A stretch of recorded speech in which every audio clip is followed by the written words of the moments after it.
Hello, welcome to the Inner Revolution channel. I am Claire Waldron, Yoga Creativity Life, and you can find me on www.clairewaldron.com. Today I'd like to talk to you about the pelvic floor. I've had many friends that have had babies recently. Congratulations to you if you're watching this. And obviously what comes with pregnancy is a change to our physicality. And one thing that's mentioned quite a lot is the recovery. And in the media, recovery is, well, it's almost like a competition to see how quick women can recover from their pregnancy. And it's startling and scary how the media advertise this and how women themselves kind of fall into this belief that they have to recover and get back on their horse and carry on like normal. But they've had a huge change on all levels of their being. And Uma Dinsmore-Tully, who I met at one of her workshops, Well Women's workshops, advocates that there are 3 stages to recovery from pregnancy, and it can take years. It really, after one baby, it can take 3 years. So if you've had a baby within those 3 years, then obviously it will take a little bit longer. But it's just to say that not to hurry your recovery. Don't listen to the media, and really just listen to your body. Listen to your own body. Your body is the best teacher. So the 3 stages that she talks about is nurturing as first, so not getting back into the normal swing of things too soon. So taking your time, even just walking with the baby in a pram or holding and carrying the baby. Try to do it as little as possible. Get as much help around you as possible during especially the first few weeks and the first few months. And not to, rush getting back into trying to do lots of things and carrying lots of things. Because you just had a baby going through one of your channels and it's relaxed all the muscles down there and stretched them and everything has expanded. So, by carrying things and adding extra pressure, it's going to make you feel less stable down in this area. So number 1, really first, most important, that you nurture yourself and that you nourish yourself, and you take care of yourself, and you don't rush, and you slow down, and you take your time. And when you feel ready, then you start to do some little movements and exercises to work into the 2nd stage, which is stabilisation. So stabilisation is when we will start to do sort of small movements, again just to nourish the body, but also to bring back a little bit of stability. So maybe some pelvic floor exercises and also some hip stabilizing exercises. And all of this has to be connected in with your breath, and also again just listening to your inner teacher and what feels right and what doesn't feel right. So everybody's body is different, so it's just finding the right practice for you. And then the 3rd stage is vitality.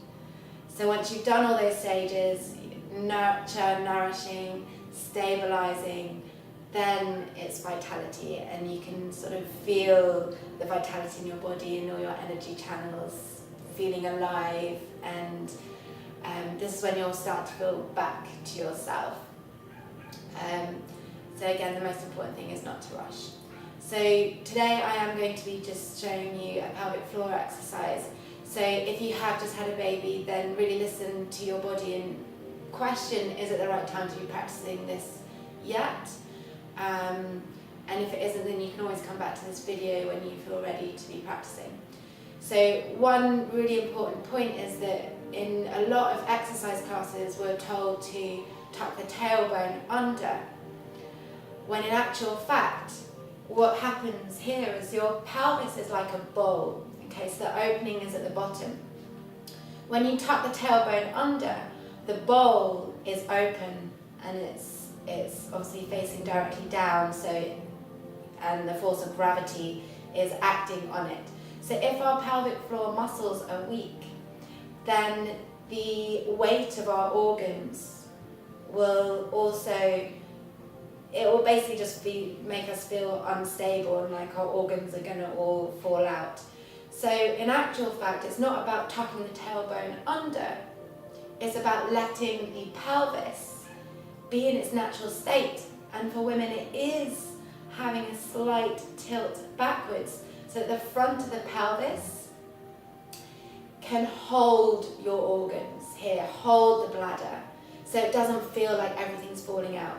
And then secondary is about strengthening the pelvic floor muscles in the correct way. Okay, and one of the ways is actually through our feet, believe it or not.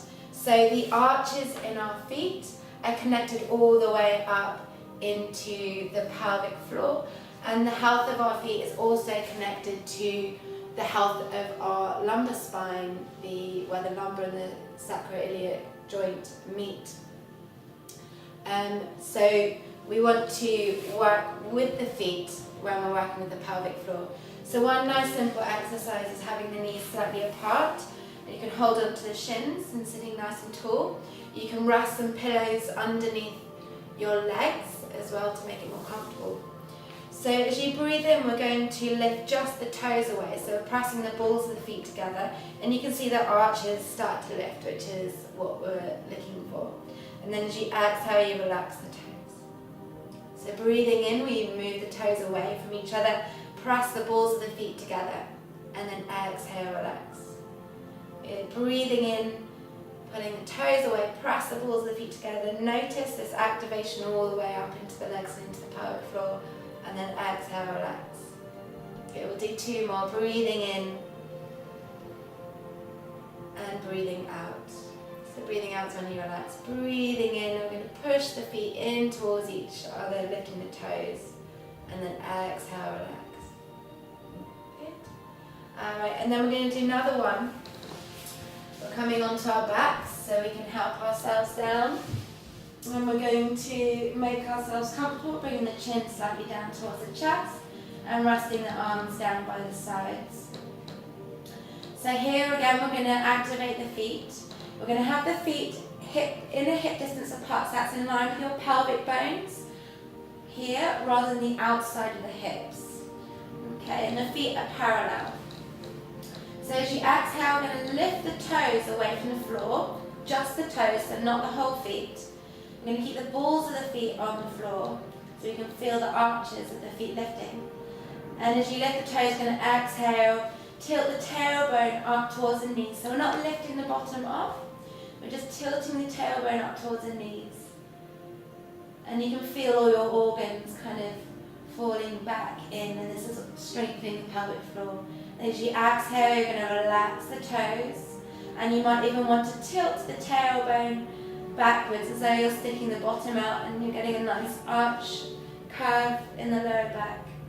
Exhale, lifting the toes, press into the floor as though you're going to try and push yourself along the mat, lifting the tailbone up towards the knees.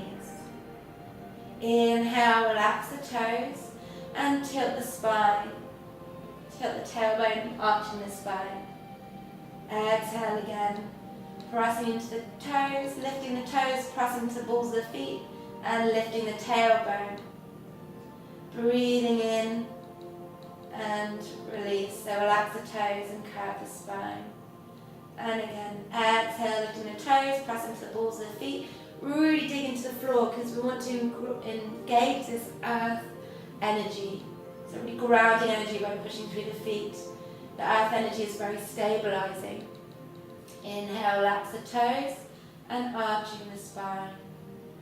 We'll do one more. Exhale, pressing into the balls of the feet, lifting the tailbone towards the knees, and then inhale and arching the spine, relaxing the toes. Good. So if you want to, you can put some pillows underneath your back to raise it up a little bit higher.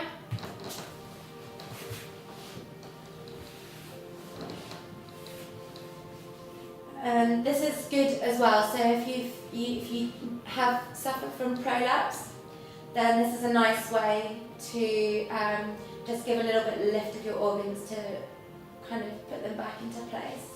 And then as you exhale, you're going to press into the balls of the feet again, lifting the toes and tucking the tailbone up towards the knees. And then inhale and just simply relax. This feels really good on the back. Exhale, lifting the toes, pressing to the balls of the feet, lifting the tailbone. And inhale and relax. You can do a few more of those, exhaling. And inhale. Okay. So you can do as many of those as you like. And just remember, if you're just starting out, it's best to start with a smaller amount of repetitions and then just gradually build on them. Okay, so this is really good for your pelvic floor health. It's a really safe way to do that, to bring back that stability. And this is also good for older women. So when you feel like everything's loosening up, we actually start to lose muscle mass from the age of 30.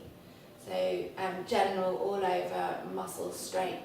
So doing strengthening exercises like this is great for anybody over the age of 30. So thank you very much for listening. I hope you enjoyed the video. Please do comment below, and if you have any other questions, if you'd like me to do a video on something that relates to your health that would be also beneficial for other women to hear, I'd love to hear from you. So thank you. Namaste.